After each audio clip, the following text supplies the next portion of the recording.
And then here's the obelisk. How long is that, roughly? I think I may have the information. Yeah, here we go.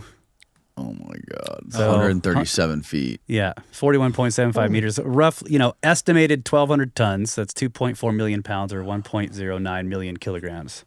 137. Huh? Never realized that. Yeah, 137 feet. Is that a sacred number? It's a number that physicists worry about. Yeah. It's the Why? it's the fine structure constant. Don't ask me what that is. 1/137 is the fine structure constant. It is yeah. Okay. Yeah, that's all we know. Yeah. All we know is that physicists worry about this number, and so it's interesting when it shows up.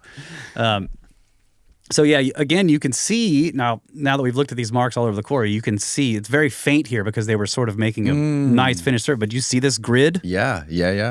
And then there's like somebody dug a little deep here, like they bored down a little hard on their belt sander and dug into the material. But it's like they're again think back to all the other structures we're looking at where we know that their standard method was to deliver stones from the quarry with lots of excess material that would be removed on site.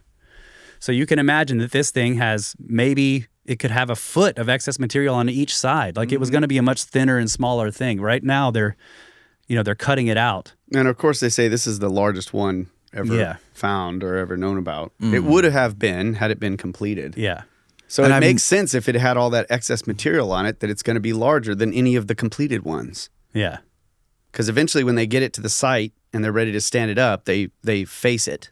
Right. Well, what's great, we look at this again. So this one's 137 feet, 1,200 tons. The largest existing standing obelisk is 105 feet and only 455 tons. So this is the largest ones that they successfully constructed. Where is that one?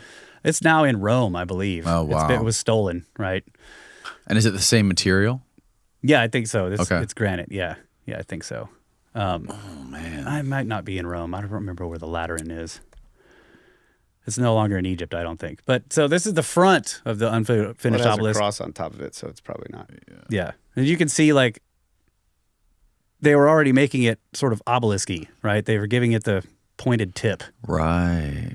Shaping it already. But look at the trenches. The trenches are insane. This is the most detailed photo I've ever seen of those trenches. Yeah. And then you see the test pit to the left there. Yeah. Like where they dug way down. This is what they call them. Test pit. To test the quality of the stone. Right. See what it was like. Yeah. That's the idea. Yeah. But yeah, just look at the depth of the trench here. And it's very regular. It seems it's very interesting. How wide is that little gap, that trench? Can you stand in there? Yes. Yeah. It's wide enough for you to stand in. Somewhere between 3 and 4 feet wide, maybe, you think? Oh my God. 3 feet. That's 3 feet, bizarre. Yeah. Now, what do the tour guides say when you get here? I want to know this. There aren't any. Oh, there aren't any. You get the propaganda video You got to and then be you get to rogue walk to around. go here. Yeah. But Yusuf is always with us, and he's talking. He's asking the same questions. He's all asking the same questions we are. Yeah. But the angle of the sun here also gives you a really good, you can see the Right. sort of grid work here. And then also notice in the trench, it becomes very, like it's rough out here. You see how it's sort of all these scoops and it's sort of grid-like. The next picture might show this better. Man, imagine spending all that time scooping that motherfucker out of there and they crack it like, motherfucker. Well, that's the weird thing, right? Is the idea that they were making an obelisk and they discovered a flaw or it cracked or there was an earthquake or whatever. And abandon the entire thing. Abandon it. Not like we have to cut granite blocks for anything else. And we've already done all this work, right? You could chop this up into a bunch of beautiful granite blocks, but no, they'll leave the whole thing. They just leave it there. All that work. So that doesn't make any sense. It doesn't make any sense. If it broke when they were working on it, they could just make it into smaller blocks to be used for a wall or something. Mm-hmm.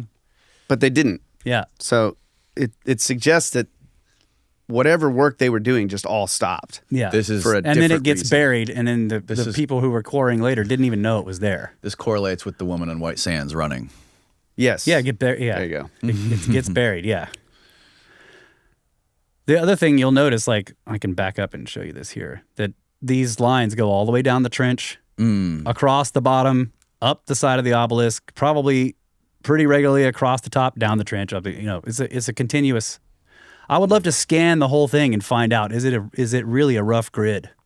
Does it do it this way as well, all the way down? Right. That it looks pretty regular. Like look at it down here. Huh.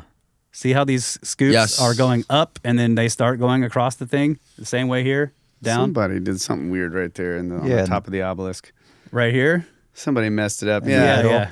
I mean, that's clearly like done by hand as opposed to the rest of the grid. You think so? I think they Look machiney. They left the machine running when they went for lunch, and the arm just slowly let down and Yeah. That's what happened. Somebody lost their job. The smoothing machine was sitting on top of it. They just unplugged it.